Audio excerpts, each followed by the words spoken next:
喺華發觀山水呢個戶型咧係比較受歡迎嘅，因為佢入門位置咧係有一個30平方嘅花園，可以喺度種啲花花草草。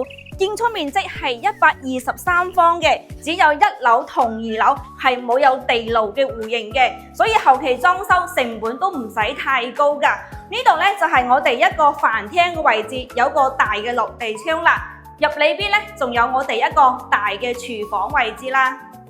我哋嘅客廳咧就喺2樓呢個位置啦，正對面出去咧就有一個大露台嘅，咁後期咧都可以搭翻個棚喺呢個位置就好靚嘅。我哋呢套房嘅話咧，一共咧係有3房加埋一個書房嘅，呢個大客廳都夠闊啦。呢個位置咧就係我哋1樓行上2樓嘅樓梯啦，左手邊咧就係我哋工位，包括我哋一間客房嘅。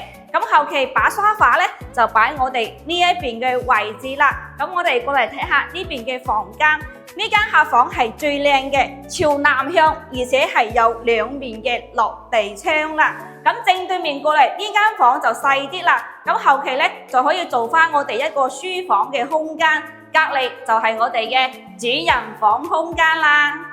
呢套房停車又方便喎，我哋車就係停呢個位置，咁行2步就到翻我哋屋企啦。咁目前呢一套房業主嘅嗌價咧就係110萬嘅，價錢都係可以傾嘅。咁你俾10零萬嘅首期，月供嘅話3000幾百蚊就 OK 啦。咁呢個戶型就比較受歡迎，因為有花園大啦，有埋露台啦，咁只有2層，都有3房加埋個書房啦。如果你中意呢啲單位嘅，咁嚟睇佢啦。